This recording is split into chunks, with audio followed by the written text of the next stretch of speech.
S'il y a bien une chose que Marvel Studios a apporté au cinéma grand public, c'est l'art de la scène post-générique. Apparue pour la première fois dans les années 60 dans Matt Helm, où elle servait à teaser une suite, cette technique est devenue une signature incontournable des films Marvel. Depuis Iron Man en 2008, chaque film du MCU se termine sur une scène qui promet la suite ou lance une nouvelle intrigue. Et si pendant un temps ces scènes ont réellement servi à construire quelque chose de plus grand, un univers connecté, cohérent, existant, aujourd'hui, 36 films plus tard, beaucoup d'entre elles n'ont pas abouti. Je suis Trasher et dans cette vidéo, on va revenir ensemble sur toutes ces scènes post-génériques du MCU qui n'ont jamais eu de suite ni de sens. La scène post-générique de Doctor Strange qui est sortie en 2016 laissait entrevoir un tournant sombre pour le personnage de Mordo. On le retrouvait en pleine traque de Jonathan Pangborn, un ancien élève de Camartage qui avait utilisé la magie uniquement pour guérir sa paralysie. Froidement, Mordo lui retire ses pouvoirs et le condamne à l'immobilité. Et quand Pangborn lui demande pourquoi, Mordo répond simplement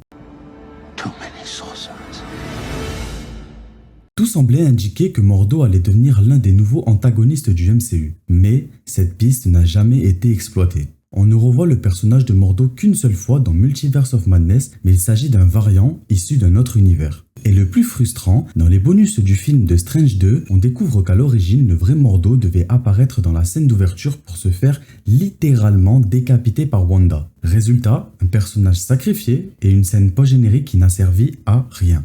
Dans Spider-Man Homecoming, sorti en 2017, Adrian Toomes alias le Vautour finit derrière les barreaux du raft après avoir été vaincu. Dans la scène post-générique du film, on le retrouve dans un couloir de la prison, faisant la rencontre d'un détenu mystérieux. Ce détenu, on le reconnaît à son tatouage sur le cou, c'est Mac Gargan, plus connu sous le nom de Scorpion. Un ennemi emblématique de Spider-Man dans les comics, capable d'empoisonner ses adversaires grâce à une queue mécanique dotée d'un dard. Dans cette scène courte, le Scorpion évoque même la création d'un groupe de super-vilains pour se venger de Spider-Man.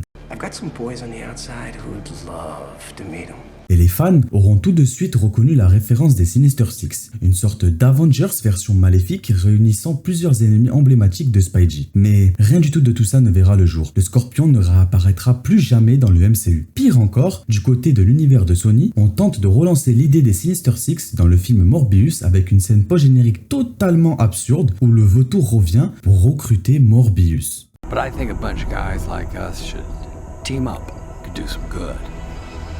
Intriguing.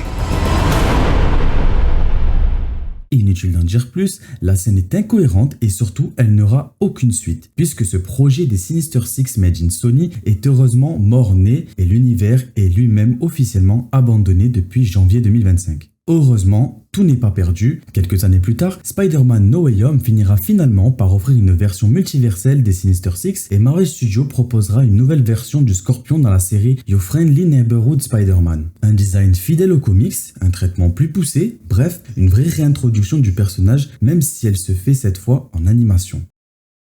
Dans la série Falcon and the Winter Soldier, sortie en 2021 sur Disney+, Sharon Carter signe son grand retour. Aperçue pour la première fois dans Captain America le Soldat de l'Hiver, Sharon est la petite nièce de Peggy Carter, l'ex-partenaire de Steve Rogers dans les années 40. Suivant les traces de sa tante, elle devient agent du SHIELD et aide Steve à faire tomber Hydra lorsque l'organisation infiltre les plus hautes sphères du gouvernement. Elle revient donc dans Civil War en aidant une nouvelle fois Cap, ce qui fera d'elle une fugitive recherchée par les États-Unis. Dans Falcon and the Winter Soldier, Sharon réapparaît, mais bien changée. Toujours en cavale, après le blip, elle a refait sa vie dans l'ombre. Vente d'armes, trafic de secrets d'État, Sharon s'est construit un véritable empire criminel. Et dans la scène post-générique de l'épisode final, elle obtient grâce à Sam Wilson, désormais nouveau Captain America, une grâce présidentielle et récupère son poste au sein du gouvernement. Tout semble rentrer dans l'ordre jusqu'à ce dernier coup de téléphone.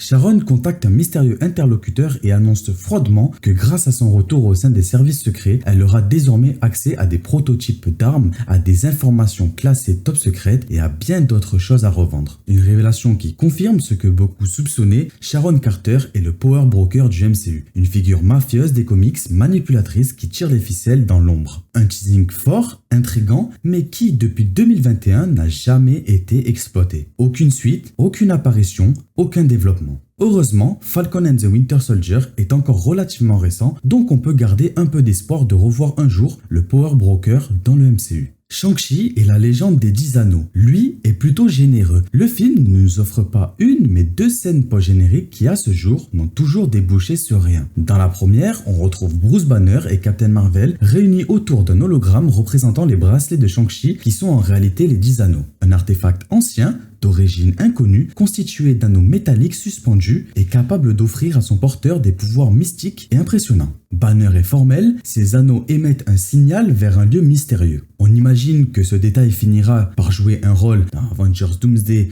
ou Secret Wars, mais pour l'instant, c'est le silence radio. Et si on a choisi d'inclure cette scène dans la liste, c'est justement parce qu'avec la réécriture massive du script depuis l'annulation de Kang Dynasty, rien ne garantit qu'elle sera réellement exploitée. Dans la deuxième scène post-générique, on découvre la sœur de Shang-Chi reprendre le contrôle de l'organisation des 10 anneaux, un clin d'œil direct au groupe terroriste introduit dans Iron Man. Mais là encore, aucune suite, aucune mention, aucun retour depuis 2021. Cela dit, comme pour Falcon and the Winter Soldier, tout n'est pas forcément perdu. Un Shang-Chi 2 est toujours prévu et il pourrait bien introduire le personnage d'Iron Fist pour lier un peu plus le côté mystique au MCU. Mais restons prudents, rien d'officiel pour l'instant et je ne vais pas moi non plus vous teaser des choses qui n'arriveront peut-être jamais. Mais pour ceux qui ont aimé le film, on retrouvera bientôt le réalisateur de Shang-Chi derrière Spider-Man 4 pour patienter. Pour Eternal, cette fois-ci, on est dans un cas similaire à Shang-Chi, 2 scènes post-génériques. Mais contrairement à Shang-Chi, ici, il y a de grandes chances pour que ces 2 scènes ne mènent strictement à rien. La première nous introduit pourtant un personnage majeur, Eros, le frère de Thanos, incarné par Harry Steele. Le choix de casting laissait penser à un projet ambitieux, mais en juillet 2024, Kevin Feige annonce qu'aucune suite d'Eternals n'est prévue pour le moment. Et pourtant, ce n'est pas la scène la plus frustrante. La seconde, elle fait carrément mal au cœur. On y voit Dane Whitman sur le point d'accepter son destin de devenir le Chevalier Noir en brandissant l'épée d'ébène, une lame magique et maudite. Mais juste avant qu'il ne la touche, une voix se fait entendre. Sure you're ready for that, Mr. Whitman?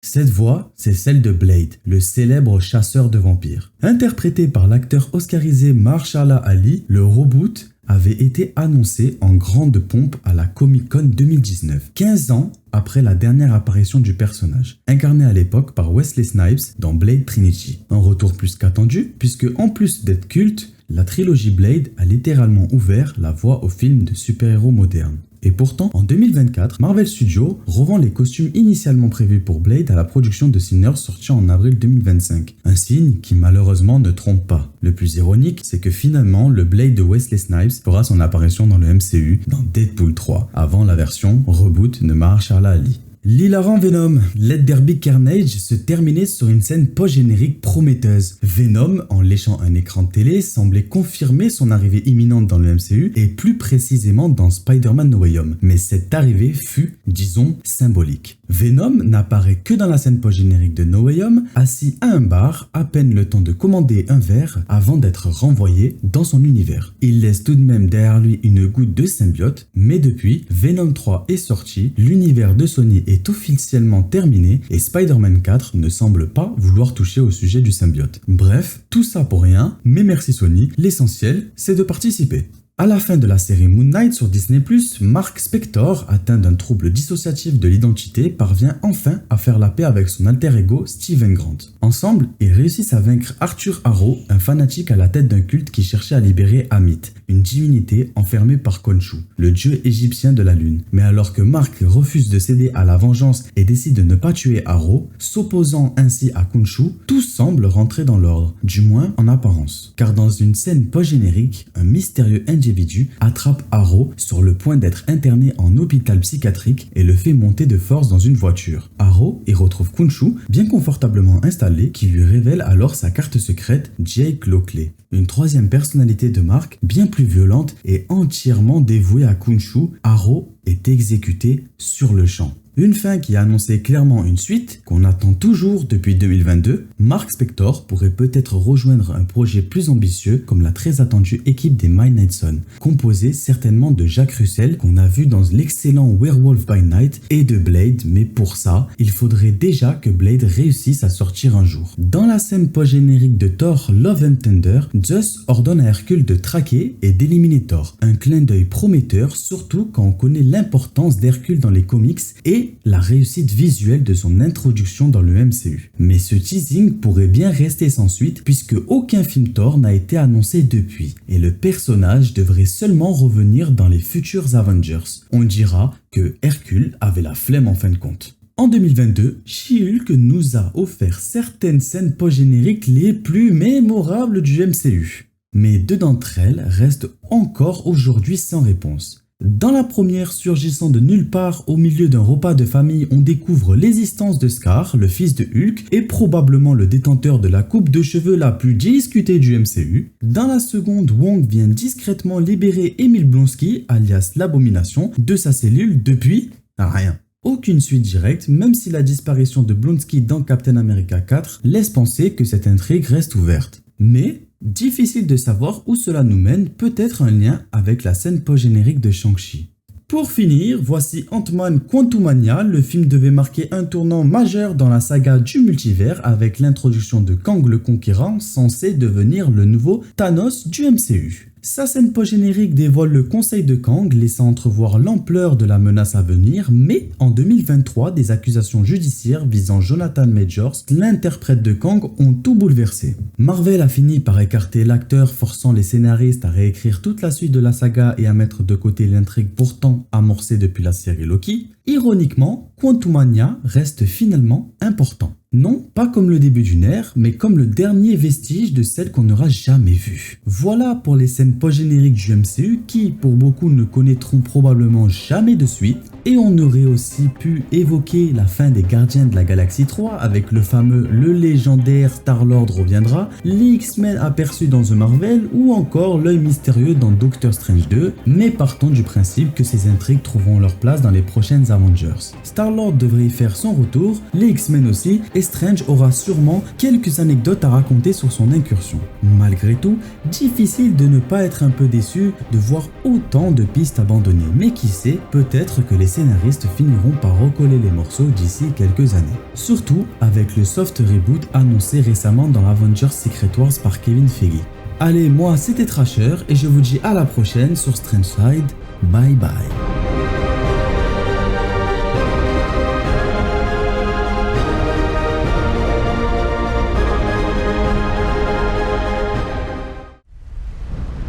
It's been a while since anyone's made the world this nervous.